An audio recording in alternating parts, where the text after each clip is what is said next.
గ్రేటర్లోని చెరువులు FTL buffer జోన్లలో అక్రమ కట్టడాలపై ఉక్కుపాదం మోపుతున్న హైడ్రా పరిధి పెంచనున్నట్లు తెలుస్తోంది. హైడ్రా పరిధి జీహెచ్ఎంసీతో పాటు ఔటర్ రింగ్ రోడ్డు వరకు అని ఏర్పాటు సమయంలోనే సర్కార్ తెలిపింది. జంట జలాశయాలు హైడ్రా పరిధిలోకి వచ్చే ఛాన్స్ ఉన్నట్లు సమాచారం. ఈ మేరకు ప్రభుత్వం ఉత్తర్వులు సిద్ధం చేసినట్లు తెలుస్తోంది. ఇక అటు జీవో 111 పరిధిలో అక్రమ కట్టడాలు నెక్స్ట్ టార్గెట్గా ఉన్నట్లు తెలుస్తోంది. ఈ మేరకు హైడ్రా తన యాక్షన్ ప్లాన్ రెడీ చేస్తున్నట్లు సమాచారం. ఇక హైడ్రా పరిధి పెరిగితే ఎంతమంది సిబ్బంది అవసరమనే దానిపై సర్కార్ ఫోకస్ పెట్టినట్లు తెలుస్తోంది. డీటెయిల్స్ శ్రవణ్ అందిస్తారు. శ్రవణ్, హైడ్రా నెక్స్ట్ టార్గెట్ ఏంటి? Yes, Hyderabad disaster response and asset protection agency. ఇది ఒకసారి మనము ఈ జియో గమనించవచ్చు. 19వ తారీఖున జూలై నెలలో రాష్ట్ర ప్రభుత్వం హైడ్రాని ఏర్పాటు చేస్తూ జియో నంబర్ 99ని విడుదల చేసింది, హైడ్రా ఫామ్ చేస్తూ. సో దీంట్లో ఏమేమి హైడ్రా కార్యాచరణ ఉండబోతుందని క్లియర్గా మెన్షన్ చేసింది. హైడ్రా చేసేటువంటి కార్యకలాపాలు ఏంటి, దాని పరిధి ఏంటి అని క్లియర్గా మెన్షన్ చేశారు. సో మొదటగా డిజాస్టర్ రెస్పాన్స్ అంటే విపత్తులకు సంబంధించి, అంటే వరదలు కానీ, అధిక వర్షాలు కానీ, ఫైర్ యాక్సిడెంట్స్ కానీ ఇట్లాంటివి ఏమైనా వచ్చినప్పుడు డిజాస్టర్ రెస్పాన్స్కి సంబంధించిన సిబ్బంది గ్రౌండ్ లెవెల్లో పనిచేస్తారు. అది కాకుండా అసెట్ ప్రొటెక్షన్ ఏజెన్సీ, అది ముఖ్యంగా ప్రభుత్వ స్థలాలు, ప్రభుత్వానికి సంబంధించిన జాగాలను కాపాడడం అని మెన్షన్ చేశారు. సో మనం ఇక్కడ 6వ పాయింట్ చూడొచ్చు, జ్యూరిడిక్షన్ అంటే హైడ్రా పరిధి ఎక్కడ వరకు అని.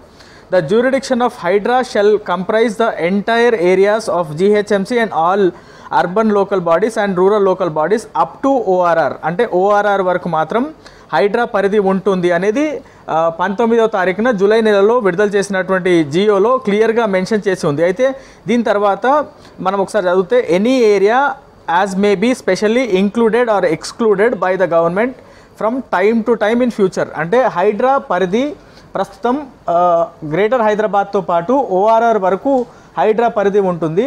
ఈ పరిధి అవసరమైన మేరకు సమయాన్ని బట్టి రాబోయే రోజుల్లో హైడ్రా పరిధి పెంచుకునేందుకు వెసులుబాటు కూడా రాష్ట్ర ప్రభుత్వం కల్పించింది. సో ప్రస్తుతము ఒకసారి మనం మ్యాప్ చూద్దాం. ఇది ఔటర్ రింగ్ రోడ్. మనం ఇది సెంటర్లో గమనిస్తే ఇది హైదరాబాద్కి సంబంధించినటువంటి ఇది హైదరాబాద్ నుంచి ఇది చుట్టూ మనకు కనిపిస్తుంది కదా, ఇది ఔటర్ రింగ్ రోడ్కి సంబంధించిన మ్యాప్. ఇది ఔటర్ రింగ్ రోడ్ మార్కింగ్ మనం క్లియర్గా గమనించవచ్చు. ఈ శివారు ప్రాంతం ఇటు పటాన్చేరు నుంచి మొదలుకుంటే ఇటు గట్కేసర్ వరకు, ఈ కార్నర్ నుంచి ఈ కార్నర్ వరకు కంప్లీట్గా మనం ఈ సర్కిల్ గమనించవచ్చు. సో ఈ పరిధి మొత్తం కూడా ప్రస్తుతం హైడ్రాకి సంబంధించి కార్యకలాపాలు, అంటే ప్రభుత్వ స్థలాలు కానీ, పార్కులు కానీ, చెరువులు కానీ, అక్కడ చెరువులకు సంబంధించిన FTL బఫర్లో అక్రమ నిర్మాణాలు వస్తే వాటిని కూల్చివేస్తామని హైడ్రా చెప్తుంది. అయితే మనము ఇక్కడ కొంచెం ఈ సైడ్లో చూడొచ్చు, ఔటర్ రింగ్ రోడ్కి కూతవేటు దూరంలో మనకి ఇక్కడ 2 బ్లూ కలర్వి కనిపిస్తున్నాయి. ఇది ఉస్మాన్ సాగర్కి సంబంధించిన లేక్, దీన్ని గండిపేట్ చెరువు అని కూడా అంటారు. ఇది హిమాయత్ సాగర్ లేక్. ఇది ఔటర్ రింగ్ రోడ్కి కొంచెం దూరంలోనే ఉంటుంది ఈ 2 చెరువులు. దీన్ని జంట జలాశయాలు అంటారు. ఇది హైదరాబాద్కి దాహార్తి తీర్చేటువంటి 2 జలాశయాలుగా కూడా చెప్తుంటారు. సో ఈ జంట జలాశయాలు కూడా హైడ్రా పరిధిలోకి వస్తాయా రావా అనేటువంటి డౌట్ చాలా మందిలో ఉంది. హైడ్రా కూల్చివేతలు స్టార్ట్ చేసిన తర్వాత ఈ హైడ్రా పరిధి ఎంతవరకు అని చాలామందికి ఒక ప్రశ్న ఉత్పన్నం అవుతుంది. రీసెంట్గా మొయినాబాద్, చిల్కూరు దగ్గర ఉన్నటువంటి మొయినాబాద్ గ్రామ పంచాయతీ పరిధిలో కూడా దాదాపుగా 7 భవనాలను హైడ్రా కూల్చివేసింది. ఇంతకీ హైడ్రా పరిధిలోకి వస్తుందా అనేటువంటి అంశాన్ని చాలామంది రేస్ చేస్తున్నారు. సో ఔటర్ రింగ్ రోడ్ ఎక్కడి వరకు అయితే మనకి కనిపిస్తుందో, ఈ ఔటర్ రింగ్ రోడ్డు చుట్టూ నుంచి ఒక 4 కిలోమీటర్లు ఎక్స్టెంట్ వరకు కూడా హైడ్రా పరిధిలోకి వస్తుందని హైడ్రాకి సంబంధించినటువంటి అధికారులు చెప్తున్నారు. అయితే హైడ్రా పరిధి మరింత పెరిగితే బాగుంటుంది, ఎందుకంటే జంట జలాశయాలు హైడ్రా పరిధిలోకి రావు అండ్ ఔటర్ రింగ్ రోడ్ దాటిన తర్వాతనే జంట జలాశయాలు ఉంటాయి. కాబట్టి ఆ ఔటర్ రింగ్ రోడ్ కంటే ఇంకా ఎక్కువ, అంటే జంట జలాశయాలు కూడా హైడ్రా పరిధిలోకి తీసుకువస్తే ఉస్మాన్ సాగర్ కావచ్చు, హిమాయత్ సాగర్కి సంబంధించినటువంటి లేక్స్ ఆక్రమించి చాలామంది ఫామ్ హౌస్లు కానీ లేకపోతే పెద్ద పెద్ద విల్లాలు కట్టుకున్నారు. అందులో ప్రజాప్రతినిధులు ఉన్నారు, చాలామంది పెద్ద పెద్ద నాయకులు, బడాబాబులు ఉండొచ్చు అనేటువంటి విమర్శలు చాలా మనం రెగ్యులర్గా వార్తల్లో చూస్తున్నాం. సో రాబోయే రోజుల్లో హైడ్రా కూడా ఈ జంట జలాశయాలుని కవర్ చేస్తూ కొత్త ఆర్డర్ వచ్చేటువంటి అవకాశం ఉన్నట్లుగా తెలుస్తుంది. ఇప్పుడు గ్రేటర్ హైదరాబాద్ 650 చదరపు కిలోమీటర్లు, అది కాకుండా ఔటర్ రింగ్ రోడ్ వరకు అంటే 2050 చదరపు కిలోమీటర్లు. ఈ 2050 చదరపు కిలోమీటర్లకు ఇంకా ఎక్స్టెండ్ చేస్తూ మరో 40 నుంచి 50 కిలోమీటర్లు పెంచాలని హైడ్రా రాష్ట్ర ప్రభుత్వాన్ని కోరినట్లు తెలుస్తుంది. సో ఈ జియో ప్రకారం ఏదైతే ప్రభుత్వము ఇచ్చినటువంటి దాని ప్రకారం జ్యూరిడిక్షన్లో క్లియర్గా మెన్షన్ చేసి ఉంది కదా, specifically included or excluded by the government from time to time in future. So దీన్ని బేస్ చేసుకొని దీని హైడ్రా పరిధి మరింత పెంచేటువంటి ఆస్కారం ఉన్నట్టు కనపడుతోంది. మేబీ కొన్ని రోజుల్లోనే వితిన్ షార్ట్ టైంలోనే దానికి సంబంధించినటువంటి ఆర్డర్స్ కూడా వచ్చేటువంటి అవకాశం ఉంది. ఒక 40 నుంచి 50 కిలోమీటర్ల మేర హైడ్రా పరిధి విస్తరిస్తే ఇగో ఈ మనం ఏదైతే జంట జలాశయాలు చూస్తున్నామో ఈ ఔటర్ రింగ్ రోడ్ తర్వాత కూడా ఈ ఏరియా మొత్తం కూడా కవర్ అవుతుంది. అప్పుడు 111 జియోకి సంబంధించినటువంటి ఏరియా ప్రాంతం ఏదైతే ఉంటుందో అంటే జంట జలాశయానికి సంబంధించిన గండిపేట విలేజ్ దగ్గర నుంచి మొదలుకుంటే ఇటు శివారుగా ఉన్నటువంటి అన్ని ప్రాంతాలు కూడా అవన్నీ కూడా హైడ్రా పరిధిలోకి వస్తాయి. ఒక్కసారి హైడ్రా పరిధిలోకి ఔటర్ రింగ్ రోడ్తో పాటు జంట జలాశయాలకు సంబంధించిన గ్రామాలు కూడా వస్తే అప్పుడు చాలా వరకు అక్రమ నిర్మాణాలను తొలగించేటువంటి అవకాశం ఉంటుంది. బేసిక్గా ఇప్పుడు గ్రేటర్ హైదరాబాద్ వ్యాప్తంగా 185కు పైగా చెరువులు ఉన్నాయి. హెచ్ఎండిఏ పరిధిలో హైడ్రా లెక్కల ప్రకారం అంటే వాళ్ళు వేసినటువంటి అంచనా ప్రకారం 400కు పైగా చెరువులు ఉన్నాయి. వాటినన్నింటినీ పరిరక్షించాలనేటువంటి అంశాన్ని చెప్తా ఉన్నారు. సో అన్ని చెరువులు, ఏ ఒక్క చెరువు కబ్జా కాకుండా లేదు అనేది హైడ్రా దగ్గర ప్రస్తుతం ఉన్నటువంటి సమాచారం. సో ఇవి కాకుండా జంట జలాశయాలు చాలా ఇంపార్టెంట్. హైదరాబాద్కి తాగునీళ్ళు అందించడానికి ఆ జంట జలాశయాలు చాలా ముఖ్యం. కాబట్టి ఆ జంట జలాశయాలను కూడా కాపాడాల్సినటువంటి బాధ్యత రాష్ట్ర ప్రభుత్వంపై ఉంది. సో దాన్ని హైడ్రా పరిధిలోకి తీసుకువస్తే ఉస్మాన్ సాగర్, హిమాయత్ సాగర్ని పూర్తి స్థాయిలో రక్షించగలిగితే రాబోయే తరాలకి మంచినీళ్ళు కానీ ప్రకృతిని డిస్టర్బ్ చేసిన వాళ్ళని ఇబ్బంది పెడితే కొంతమేర ఖచ్చితంగా అది మంచి జరుగుతుంది, రాబోయే తరానికి మంచి జరుగుతుంది అనేది ఒక అభిప్రాయము వ్యక్తం అవుతుంది. దీనిపైననే హైడ్రా రాష్ట్ర ప్రభుత్వాన్ని కోరింది.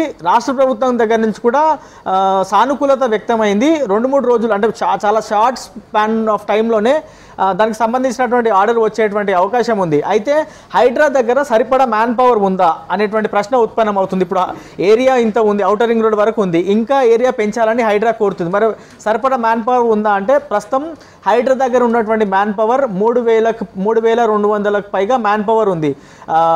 సిబ్బంది కానీ లేకపోతే ఆఫీసర్ల స్థాయి అధికారులు కానీ దాదాపుగా 3,200 మంది ఉన్నారు. ఇంకా 3,200 మంది నుంచి 3,500 మంది వరకు మ్యాన్ పవర్ జాయిన్ అయ్యేటువంటి అవకాశం ఉంది రాబోయే రోజుల్లో. మొదటగా హైడ్రా ఫామ్ అయ్యే వరకు 3,000 మంది వరకే ఉండే. కమిషనర్ హైడ్రా ఐపీఎస్ ఆఫీసర్ ఒక్కలే ఉండే మొత్తము హైడ్రాను చూస్తే. అయితే ఇప్పుడు ఇంకో ఐపీఎస్ ఆఫీసర్తో పాటు నాన్ క్యాడర్ ఆఫీసర్లను కూడా రాష్ట్ర ప్రభుత్వం కేటాయించింది. 259 మందిని రీసెంట్గా కేటాయించింది. హైడ్రా అడిగింది మాత్రం 3,500 మంది సిబ్బందిని అడిగింది. సో ఇప్పుడు 259 మంది మాత్రమే కేటాయించింది. సో రాబోయే రోజుల్లో మరింత హైడ్రా కోరినట్టు రాష్ట్ర ప్రభుత్వం మరో 3,500 మందిని కేటాయిస్తే ఈ నంబర్ కాస్త చాలా ఎక్కువ అవుతుంది. అంటే దాదాపుగా 7,000 మంది సిబ్బంది ఆఫీసర్లతో కూడినటువంటి హైడ్రా పెద్ద టీం ఏర్పడుతుంది. అప్పుడు ఇరిగేషన్ వాళ్ళతో, జిహెచ్ఎంసీ వాళ్ళతో, పోలీసులతో ఇట్లా అందరితో కోఆర్డినేట్ చేసుకొని హైడ్రాకి ఇచ్చినటువంటి స్పష్టమైనటువంటి టాస్క్ చెరువులను పరిరక్షించాలి. చెరువులు, ప్రభుత్వ స్థలాలు, పార్కుల స్థలాలు, నాలల మీద అక్రమ నిర్మాణాలు, కుంటల మీద అక్రమ నిర్మాణాలు, ఇవన్నిటిని పరిరక్షించాలంటే ఖచ్చితంగా మంచి ఉద్దేశంతో పాటు మ్యాన్ పవర్ కూడా చాలా అవసరం.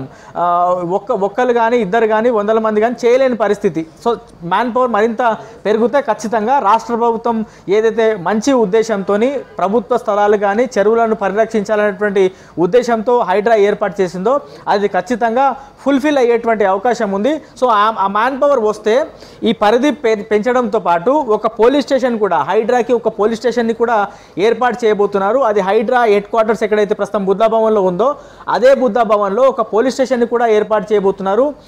అసిస్టెంట్ కమిషనర్ ఆఫ్ పోలీస్ ఆధ్వర్యంలో ఒక పోలీస్ స్టేషన్ రన్ అవబోతుంది. ఈ కబ్జా చేసిన వాళ్ళకి పర్మిషన్ ఇచ్చింది ఎవరు, వాళ్ళకి డీటెయిల్స్ ఇవన్నీ కూడా వెరిఫై చేయడానికి ఒక ప్రత్యేకమైనటువంటి టీమ్స్ ఏర్పాటు కానున్నాయి. ఇప్పుడు పోలీసుల్లో ఎస్ఓటీ కానీ అంటే స్పెషల్ ఆపరేషన్ టీమ్స్ కానీ, టాస్క్ ఫోర్స్ కానీ, లా అండ్ ఆర్డర్ కానీ, ట్రాఫిక్ కానీ, ఇట్లా ఇంటెలిజెన్స్ కానీ, ఇట్లా వివిధ వింగ్స్ ఉన్నాయి. అట్లానే ఇందులో కూడా పేపర్స్ వెరిఫై చేయడానికి ఒక టీము, కేసులు పెట్టడానికి మరో టీము, ఇట్లా ప్రత్యేకమైనటువంటి టీమ్స్ ఏర్పడుతున్నాయి. సో ఆ మ్యాన్ పవర్ అనేది ప్రభుత్వం ఒకసారి కేటాయిస్తే ఖచ్చితంగా తొందరలోనే ఆ పోలీస్ స్టేషన్ కూడా అందుబాటులోకి రానుంది. సో మనము ఈ మ్యాప్ చూస్తే క్లియర్గా మనకి ఔటర్ రింగ్ రోడ్ ఎంతవరకు ఉంది, హైడ్రా పరిధి ఎంతవరకు ఉందని క్లియర్గా స్పష్టమైందని నేను అనుకుంటున్నాను. సో ఇక్కడ నుంచి ఔటర్ రింగ్ రోడ్ దగ్గర నుంచి అన్ని ప్రాంతాలు ఈ చుట్టూ గమనిస్తే ఒక 4 కిలోమీటర్ల మేర వరకు ప్రస్తుతం హైడ్రా పరిధి ఉంది. ఇది కాస్త మరో 40 నుంచి 50 కిలోమీటర్ల ప్రస్తుతం ఇక్కడ వరకే ఉంది. ఇది కాస్త 40 నుంచి 50 కిలోమీటర్ల వరకు పెరిగేటువంటి అవకాశం ఉంది. తొందరలోనే ఆర్డర్స్ వస్తే చాలా సమర్థవంతంగా హైడ్రాకి సంబంధించినటువంటి యాక్టివిటీస్ పెరిగేటువంటి అవకాశం ఉంది. 111 జియోలో అక్రమ నిర్మాణాలపైన కూడా ప్రత్యేకంగా దృష్టి పెట్టడానికి, జంట జలాశయాలను కాపాడడానికి స్కోపు ఉంటుంది. Right, thank you Shravan.